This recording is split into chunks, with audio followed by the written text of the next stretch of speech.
таинственный и прекрасный.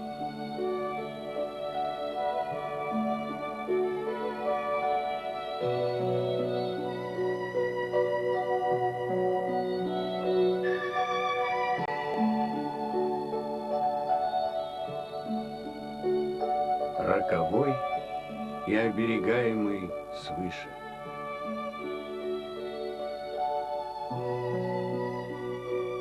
Казанская икона Божией Матери будет покровом города и всего народа твоего, предрек молодому царю архиерей Митрофаний.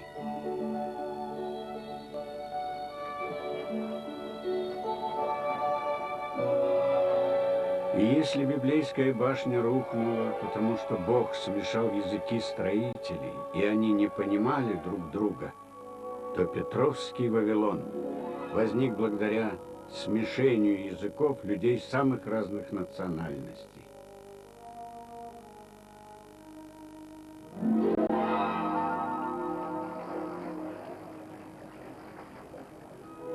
Петровский Парадис, Северная Венеция, Северная Пальмира. Эти поэтические метафоры возникали в разное историческое время, отражая образ города, его красоту. Но четырежды менялось его официальное имя, каждый раз меняя его собственную судьбу и судьбу его жителей. Пророчество «быть Петербургу пусту», миф об обреченности и проклятии города был рожден буквально с первыми сваями, забитыми в его фундамент.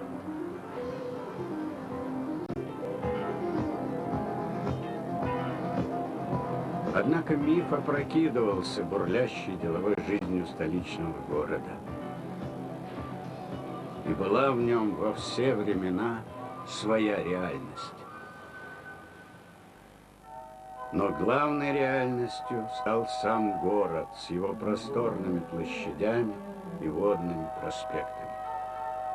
В его неповторимом пространстве соединялись творения зодчих разных национальностей. Немцев и русских, французов и итальянцев, а строили его народы всей России.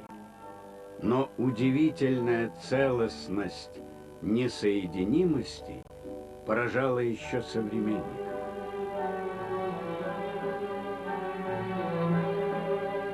Ампирное здание главного штаба Великого Росси, обрамляющее Дворцовую площадь, подчеркивает барочную роскошь Зимнего дворца, построенного Растрелли.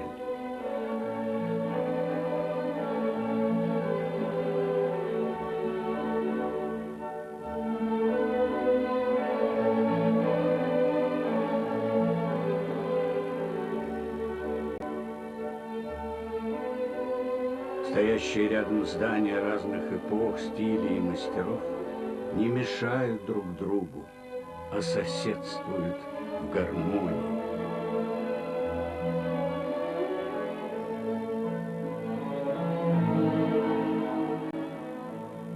Наверное, можно найти итальянские черты в самом русском творении итальянца Растрелли или признаки схожести удивительного собора русского Воронихина с собором Святого Петра в Риме. Важно иное. Вместе с другими шедеврами зодчества они создают архитектурный феномен Петербурга, в котором органически слиты европейские стили с русскими традициями.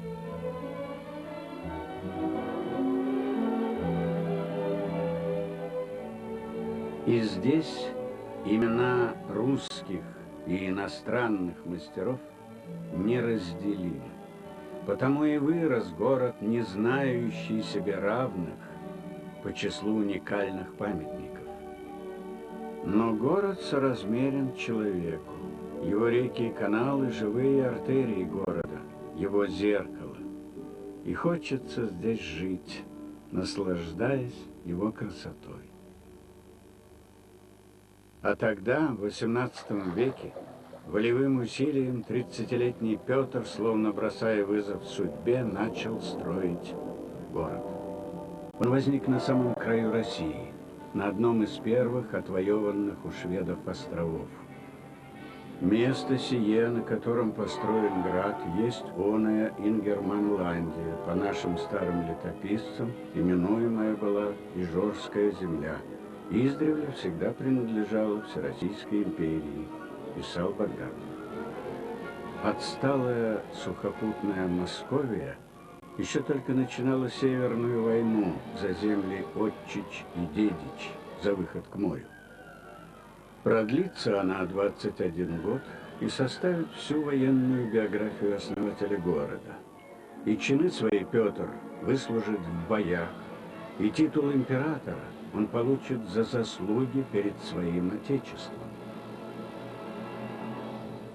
Для гениального царя, скажет позже историк Соловьев, ничего не было приготовлено, кроме убеждения в невозможности оставаться при старом. Его задача, ясная им осознанная, состояла в преобразовании. В 1703 году, отмечал датский посланник Юст Юль, заложили сильную, почти неприступную крепость. Из письма Петра I Федору Апраксину. «Также потрудись, дабы будущую зимою татар, черемис и мордвы выслать 1005 на смену первым». Сразу из его обширного государства было направлено огромное множество людей – русских, татар, казаков, калмыков, чувашей, башкир, сказано в первом описании города. Работа продвигается с необычайной быстротой, отмечал современник, но не достает ни лопат, ни лачуг для жилья. По приказу царя работают от зари до зари, умирают многие.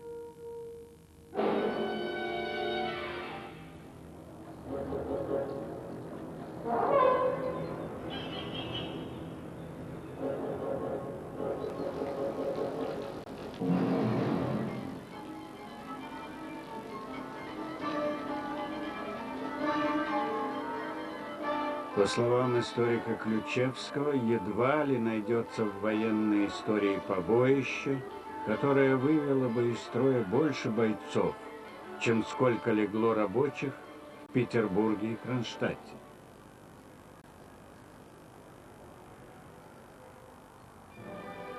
Казалось, само время руководило Петром и заставило, напишет другой историк Балтин, в несколько лет сделать то, на что потребны века.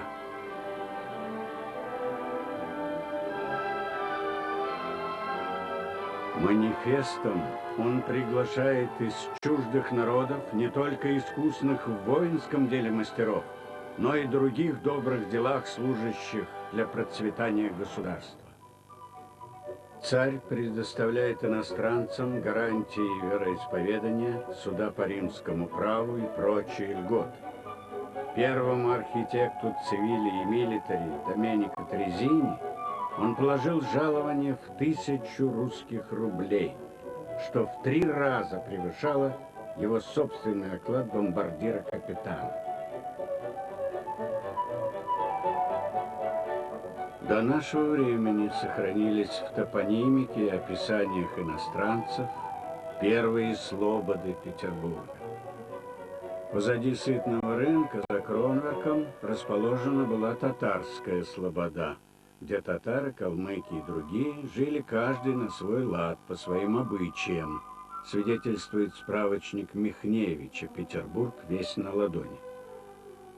Севернее Сената и Гостиного двора жили азиатские купцы, армяне, персы, турки, китайцы, отмечает в своих мемуарах Брюс. А швед Эренмальм добавляет, что жили еще там русские и финны, но не иностранцы, то есть ингерманландцы. Между почтовым двором и адмиралтейством жили при Петре немцы.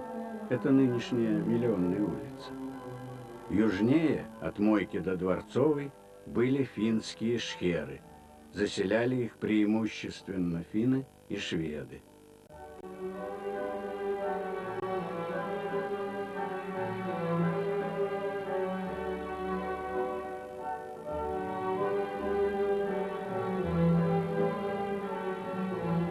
За Адмиралтейством жили по большей части английские инженеры и купцы. На Васильевском острове Петр поселил ремесленных людей и художников, выписанных из Франции и Германии.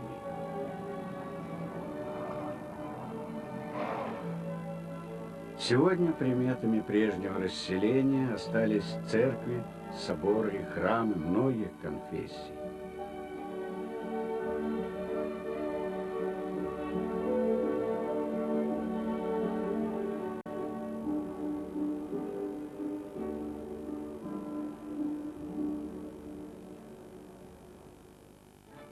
Терпимость к верованиям, убеждениям, укладу жизни при великом числе смешанных жителей, утверждает академик Георгий, стала с первых лет законом жизни столицы.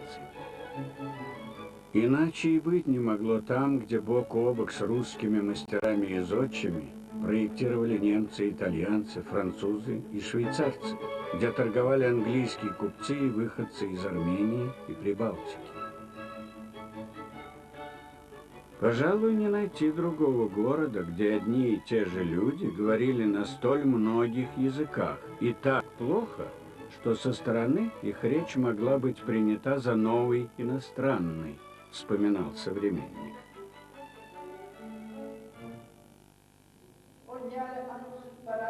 Но и тогда, как и теперь, в храмах проходила жизнь общины, не только религиозная. Из года в год именно здесь поддерживаются национальные традиции, говорят на родном языке.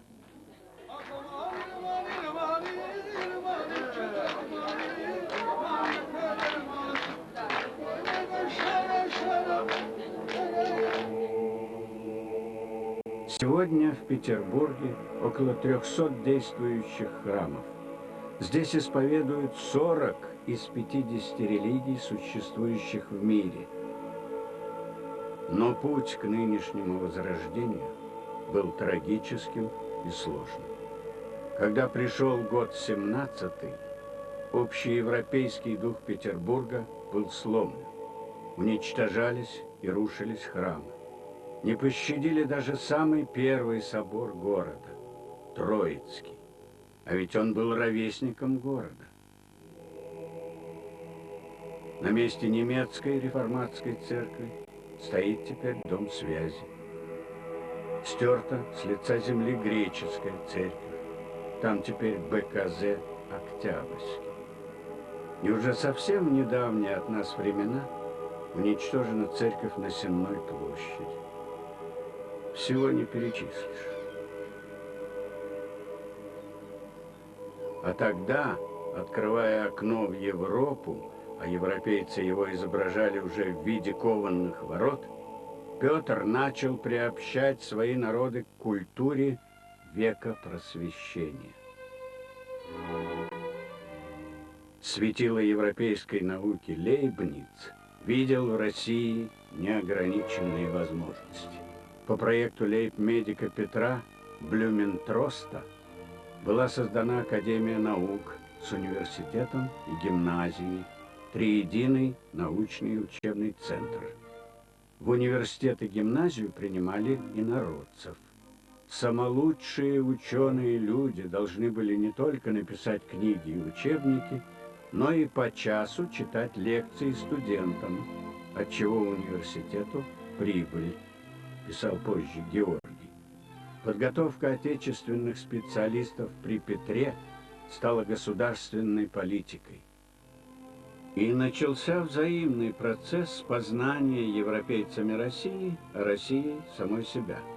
Иностранцы исследовали природные ресурсы, путешествовали и описывали увиденное на ее бескрайних просторах, передавая знания и опыт своим русским ученикам.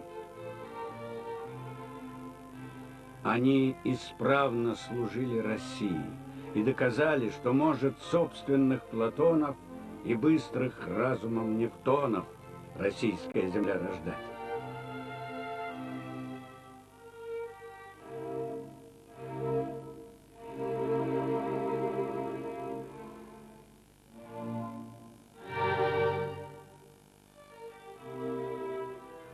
А через время в просвещенной Европе наряду с Парижем и Лондоном будут называть Петербург как центр, где можно научиться разным наукам.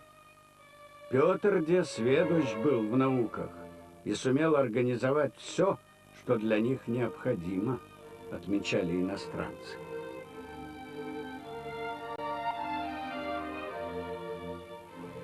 Уже на закате жизни, как бы подводя итог своим реформам, Петр с благодарностью вспоминал: каково у нас было, пока я не вызвал иностранцев в Россию, и сколь бы мало успел я без их помощи во всех моих предприятиях.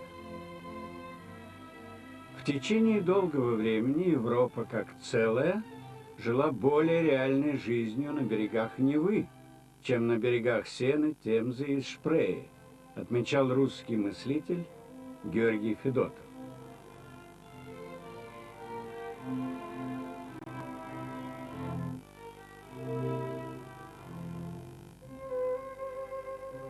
Петербург энергично накапливал свой духовный потенциал. Эта энергетика оказалась столь плодотворной, что именно на берегах Невы началось формирование интеллектуальной элиты многонациональной России.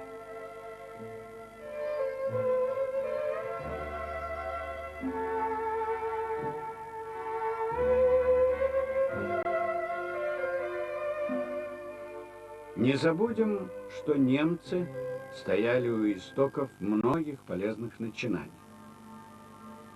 Рассказывает о петербургских немцах народный артист России Георгий Антонович Штиль, род которого, по предположению, имеет немецкие корни. Немцы в Петербурге. Северная столица в старых открытках.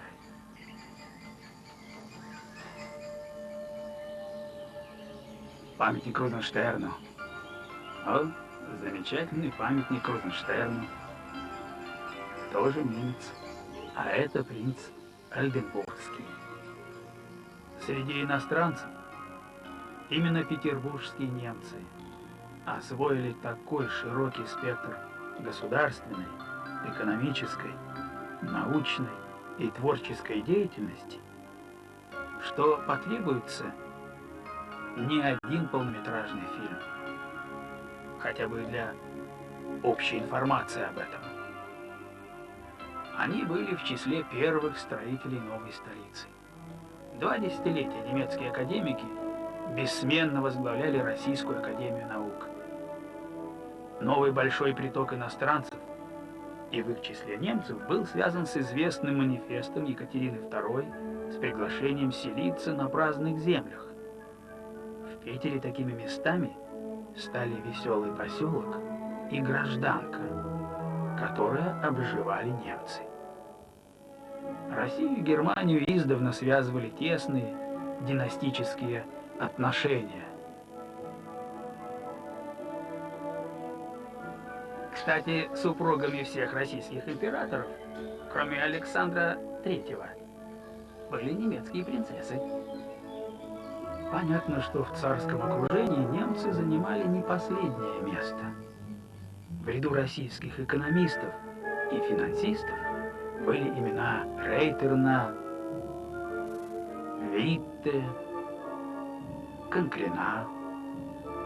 До сих пор на слуху петербуржцев имена немецких промышленников Сименса, Гальские, Леснера и Зингера. Многие из них были меценатами. Удивительна личность владельца банковского дома барона Штиглица. Он отдал часть своего состояния на создание лучшего в стране художественно-промышленного училища и одного из богатейших в мире музеев прикладного искусства. Нельзя не упомянуть и принца Ольденбургского. Он основал в Петербурге первую детскую больницу, которую возглавил известный педиатр Раухфус. Открыл школу правоведения, женский институт, приют для детей. Его современники рассказывали, что он был большой любитель балов. Но точно такую же сумму, которую он потратил на бал, он на следующий день жертвовал бедным. Немецкая община была самой крупной из иностранных общин города. При этих церквях существовали училища и школы, в которых учились не только дети немцев, но и дети русских, татар и других национальностей. Но самой знаменитой из них была Петершуле, основанная еще в 1709 году пастором Бюшингом. До нашего времени сохранилась в перестроенном виде и функционирует до сих пор. Один из многих славных выпускников Петершуле, Карл Май, сам ставший педагогом, открыл свою частную гимназию, которую прославили ее ученики, академики Фасмар, Лихачев, Наливкин, архитекторы Грим и Фомин, Оль и Бенуа, художники Рерих и Сомов. И город бережно хранит памятники немецких мастеров, а мы показали лишь маленькую толику огромного немецкого наследия, сохранившегося в Петербурге. Несмотря на все катаклизмы, происходящие в стране, петербургские немцы сумели выжить и сохранить свое человеческое достоинство. Сегодня их потомки живут в городе, по праву считая себя петербуржцами.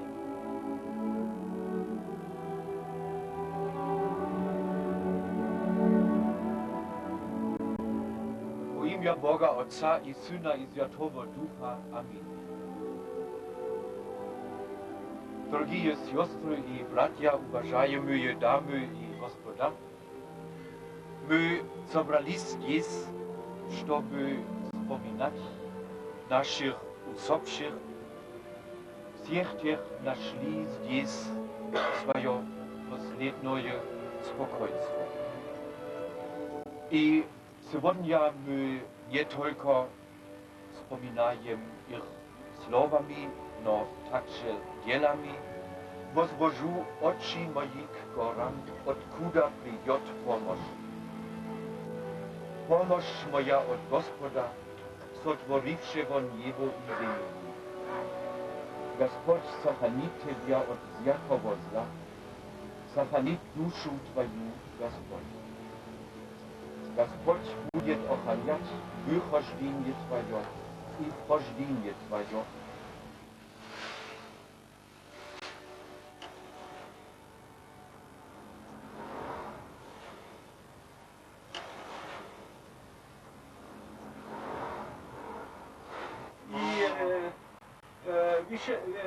Вишеншафтс-академик. И я попросил ректора Татарского университета сейчас, чтобы эту фотографию они нашли из архива. И, возможно, вот мы восстанавливаем здесь наверху и здесь ведем порядок. На Смоленском лютеранском кладбище похоронены такие видные академики, слянцы, как языковед Видеман, физик Якоби. В Санкт-Петербурге и его окрестностях прошла жизнь нескольких поколений эстонцев. Ни один город в мире за пределами Эстонии не оказал такого же значительного влияния на развитие эстонской истории и культуры. Эстонцы оказались в городе на Неве еще в XVIII веке, когда Екатерина приказала набирать рекрутов на военную службу из прибалтийских губерний. Уже с 1787 года в Петербурге при церкви первого кадетского корпуса проходило богослужение на эстонском языке. Именно в Петербурге получили образование большинство первых эстонских профессиональных композиторов, музыкантов, художников, представителей научной интеллигенции, военных и моряков. Судите сами, почти все личности, изображенные на национальной валюте, эстонских крона, непосредственно связаны с Петербургом. Например, художник Кристиан Раут окончил Петербургскую академию художеств. Рудольф Тобиас, поэтесса Лидия Койдула, Карл Эрнст фон Беер, член Петербургской академии наук. Фольклорист Якоб Фурт жил в Петербурге более 20 лет. Эти люди внесли значительный вклад не только в эстонскую культуру, но и обогатили культуру Петербурга. в целом и российскую культуру. Например, благодаря крупнейшему музыкальному издательству Юргенсона, который был сыном эстонского рыбака, впервые свет увидели произведения Чайковского и других российских композиторов. В 1842 году возник эстонский приход святого Иоанна, и уже в 1860 году по проекту Паше была выстроена церковь святого Иоанна, стала главным культурным центром для местных эстонцев во второй половине 19-го, начале 20-х веков. В 1994 году возродился эстонский евангелическо-лютеранский приход святого Иоанна. Jumal Isa ja Poja ja Püha Vaimu. Püha Triväline Isa. А теперь обратимся к истории татарской диаспоры.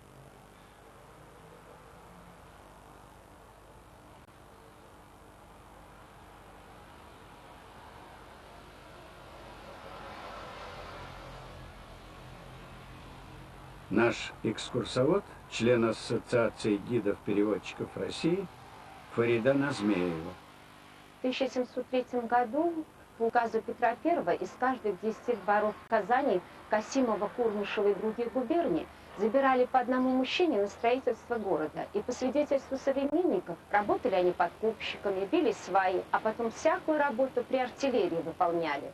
Позже татары, оставшиеся в Петербурге, занимались не только строительством, но и извозом, торговлей, были отличными официантами, служили в гвардейских частях и во флоте. Все они были верующими, соблюдали мусульманские обряды. Петроградская сторона стала не только местом первой татарской слободы. Здесь в начале 20 века была построена соборная мечеть. Инициатором идеи строительства мечети был известный духовный лидер татар Атаулла Баязитов. Пожертвования поступали от всех магометанских народов России, но самым крупным жертвователем, давшим возможность осуществиться мусульманской мечте, был эмир Бухарский. Открытие соборной мечети было приурочено к 300-летию дома Романовых.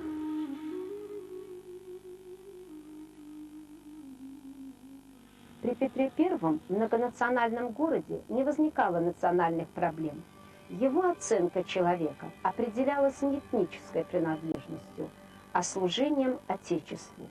Кстати, мать Петра I, Наталья Кирилловна, происходила из крупного рода крымского татарина Нарышки, появившегося в Москве в 1463 году и принявшего в тот же год крещение. Вообще на Руси до 15% дворянских родов корнями уходили к татарам. Апраксины, Шереметьевы, Суворов, Карамзин, Жуковский, Аксаков, Рахманинов, Танеев, Чаадаев. Русский писатель Державин начинал свою биографию словами: «Мой дед – крещенный татарин Багрин».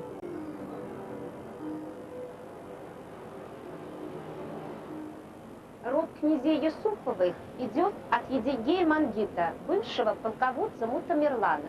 Обратите внимание, в фамильный герб рода Юсуповых включены мусульманский полумесяц и мужчина в татарском одеянии.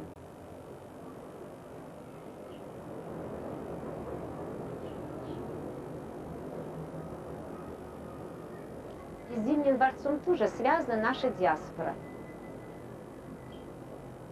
Еще в 1775 году по желанию Екатерины II был сформирован татарский эскадрон собственного Ее Величества конвоя. К началу 20 века, по данным этнографа Старовойтовой, почти вся прислуга в Зимнем дворце состояла из татар. А вот здесь, на Мойке 22, жил с семьей известный татарский общественный деятель и просветитель Атаулла Баязитов. Его имя связано со строительством соборной мечети. Его имя отмечено в энциклопедии Бругауза и Эфрона. Он же был основателем и редактором первой татарской газеты «Нур», что в переводе означает «луч, свет». Здесь же была открыта школа. К началу 20 века их было уже несколько в городе.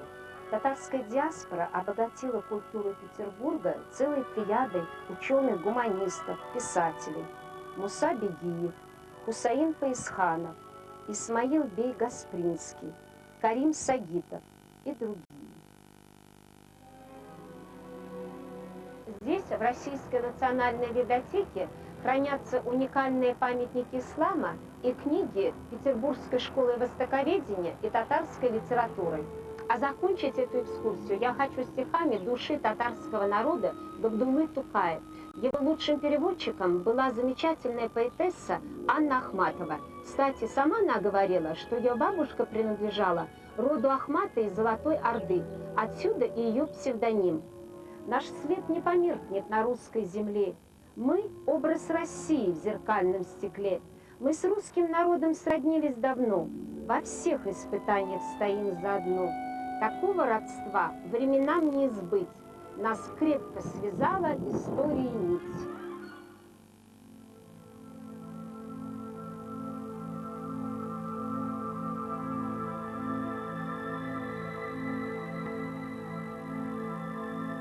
Русская Наталья Васильевна Юхнева, этнограф, она исследовала судьбы многих народов, среди них евреи. Я, может быть, несколько самонадеянно решила вернуть их в нашу писанную историю, признается она сама. Тогда еврейская тема была у нас под запретом. Но ни тогда, ни теперь Юхнева не отказалась ни от исследуемых тем, ни от своей гражданской позиции. Евреи появились в России в конце XVIII века в результате разделов Польши. Но было множество всяких разных ограничений, из-за которых евреев в Петербурге было очень мало до великих реформ Александра II. И вот тогда сразу в Петербурге буквально за несколько лет численность евреев от нескольких сот увеличилась до 7 тысяч. А к началу Первой мировой войны численность увеличилась до 35 тысяч. В это время существовала в Петербурге активная собственная еврейская жизнь. Была построена большая хоральная синагога, кладбище открыто, которое существует до сих пор. Школы открывались для бедных детей еврейские. В том, что евреи включились в русскую культуру, большую роль сыграла русская школа. Начиная с 60-х годов огромное количество евреев заканчивало русские школы не только в Петербурге, но также и в черте оседлости. Было создано общество по распространению просвещения среди евреев России, которое своей главной задачей ставило распространение русского языка и светских знаний. Петербург становится центром еврейской культуры на русском языке. Издаются многочисленные журналы, издаются книги, энциклопедия еврейская. В конце 19-го, в начале 20 века очень много евреев внесло большой вклад в русскую культуру, науку, литературу. Назову несколько имен, потому что всех назвать просто невозможно. Прежде всего, это пианист и композитор Антон Рубинштейн, который основал Петербургскую консерваторию. Это художники Асканазий Бакс, скульптор Антокольский и Гинзбург, философы Шестов и Франк, поэты Мандельштам и Саша Черный, этнографы Штербин и Игельсон и многие другие. Русские деятели культуры со своей стороны интересовались еврейской культурой. И тут прежде всего назвать нужно Стасова, главной идеей которого заключалась в том, чтобы развивать национальное искусство русское и других народов России. И в частности он очень поддерживал тех своих друзей-евреев, которые занимались еврейским искусством. Второе имя – это Римский-Корсаков. Он преподавал в консерватории, у него было очень много учеников разных национальностей, и каждого из них он поддерживал в его занятиях национальной своей музыкой. И ему принадлежит по отношению к евреям такое высказывание. Мне очень жаль, что многие мои ученики евреи мало занимаются своей родной музыкой. Между тем, еврейская музыка существует, это прекрасная музыка, и она ждет своего времени. Именно здесь, в Петербурге, впервые осмысливались, ставились и разрешались или не разрешались вопросы, очень важные для существования еврейского народа. Это взаимоотношения родного и русского языка, роль религии в этнической идентификации, способ существования в иноэтничном окружении и другие. И многие из этих вопросов актуальны и до сих пор. Невозможно в одном фильме показать все составляющие многонационального столичного города. Приносим свои извинения другим национальным сообществам петербуржцев, не представленным в фильме. А тогда в столичном городе жили русские и европейцы, татары и армяне, ассирийцы и греки, грузины и евреи.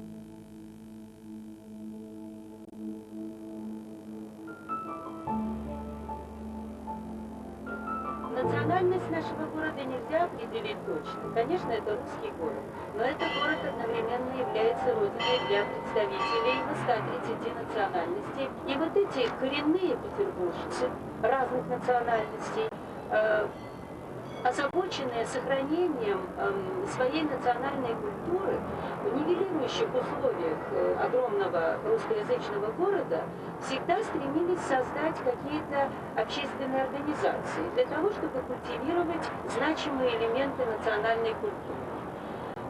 И такие объединения, общества появлялись очень давно, еще начиная с XVIII века. До 17 года они были делом общественности. Советская власть в течение примерно 20 лет тоже очень активно занималась сохранением культуры национальных меньшинств. Была создана целая государственная система различных организаций, которые этим занимались. Многие ли знают, что в нашем городе были различные национальные школы, национальные техникумы, национальные отделения вузов, а несколько лет работали даже два национальных вуза, еврейский и эстонский университет. У нас выходили десятки наименований различных газет и журналов, больше всего на эстонском и на финском языках. У нас были национальные театры, причем они тоже исчислялись большим количеством наименований. Например, 11 еврейских театров, 10 украинских театров, по нескольку финских, эстонских и так далее. Был даже, например, китайский театр. Благодать первых лет советской власти длилась не более 20 лет. Вся система культурно-национальной жизни в стране была прекращена той самой властью, которая ее и инициировала. И не просто прекращена. Петербургский этнос попал под жесточайший молох репрессий, как и другие народы многонациональной России.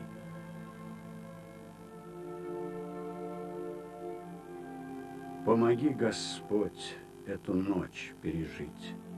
Я за жизнь боюсь, за твою рабу. В Петербурге жить, словно спать в гробу. Осип Мандельштам.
Разгул репрессий сменился другой всенародной бедой – блокадой. Сегодня кажется, что это был самый высокий и трагический момент в истории города. Истерзанные голодом и холодом, немощные, но сильные духом люди не только отстояли город, спасли его памятники, они сохранили и умножили его духовную энергетику.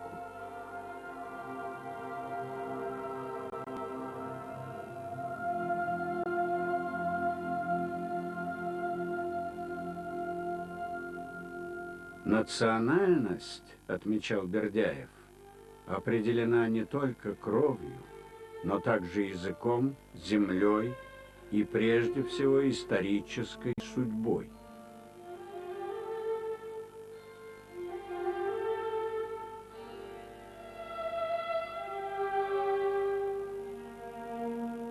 Тогда слово «ленинградец» стало исторической судьбой всех живущих в нем, независимо от национальности, званием мужественным и гордым. Одной неповторимой судьбой мы все отмечены, мы ленинградцы, писала в те дни Ольга Бергольц.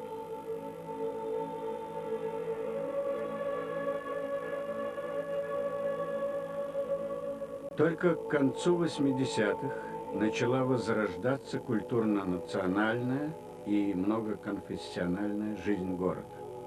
Когда я приехал в Санкт-Петербург продолжать мою учебу в духовной аспирантуре Петербургской академии, естественно, мне было очень тяжело, поскольку оба наши исторические церкви были закрыты. 70 лет живущие армяне были лишены этой возможности ходить в храм, в Дом Божий и совершить свои молитвы и богослужения. В первое время ходил в православную церковь. Всегда в моих молитвах я просил Всевышнего, что своей милостью помог преодолевать эти безбожные атеистические трудности, запреты. Предки наши, живя на земле Святая Русь, Бог обл в любви, в вере, в преданности, рука об руку построили свое Отечество.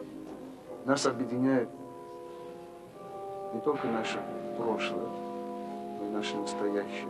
Я убежден и уверен, и объединяет наше будущее. Потому что у нас общность духовных ценностей. Мы единоверцы во Христе, мы братья во Христе. И вся наша история пропитана христианскими ценностями. Не все едины. Потому что жизнь наша – это высочайший Божий дар. Нельзя посеять место любви, вражды. Потому что любовь созидает, а ненависть разрушает. Россия для многих людей, для всех россиян, хоть кто они ни были, армяне, грузины, евреи, это наш дом. Մենք գիտենք, որ այս տաճարի մեջ, երբ որ մեր նախնիկ կառուցել են, եւ դուք լծվել էիք մենք միասին վերանորոգելու, չենք խնայում ոչինչ։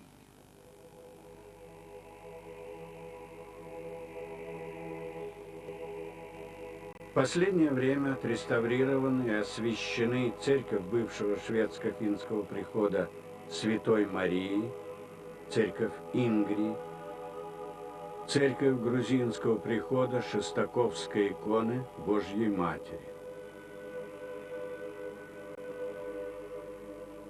Сейчас в Петербурге действует около 150 общественных, национальных и интернациональных организаций. Начал выходить журнал «Петербург национальный».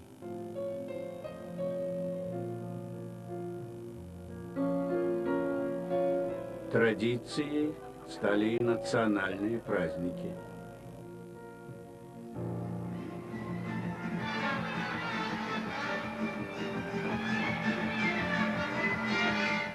Я хотел сказать вам только одно. Мы очень гордимся вами, теми, кто живет в Санкт-Петербурге. Потому что ваш Петербургский институт иудаики, ваши хесады, благотворительные центры, ваши еврейские школы, ваша синагога – это то, что заставляет нас понимать, что, наверное, десятилетия и столетия еще вперед будет еврейская жизнь в нашей стране.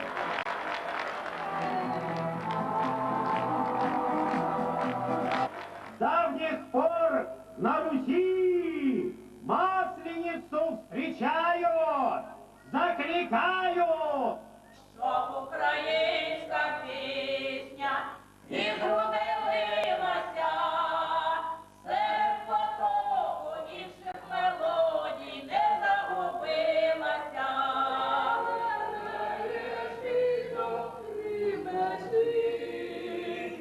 Хороші гості від душі. Будьмо! Гей! Будьмо! Гей! Будьмо! Будьмо! В Петербурге изучается прошлое национальных меньшинств. Это происходит не только на академическом уровне, но и в самих диаспорах. В Петербурге чуваши заселились уже с самого начала XVIII века.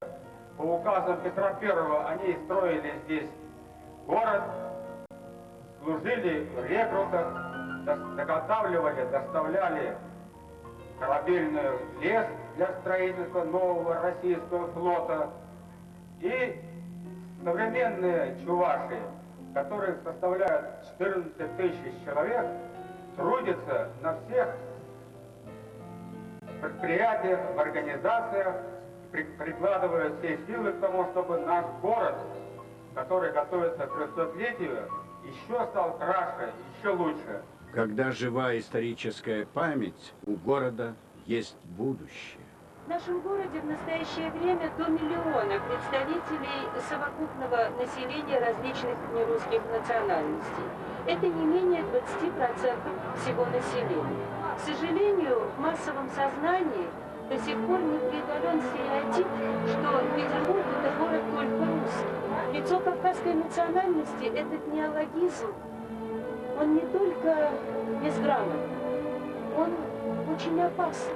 И поэтому вопросы сотрудничества представителей людей разных национальностей в рамках Петербурга – это вопросы, которые касаются всех, а не только представителей национально-культурных объединений. Дело власти – обеспечить равные права всем гражданам, независимо от национальности. А национальное равноправие они определят сами на культурном поле. Это блестяще подтвердили 300-летняя история и культурный феномен Петербурга.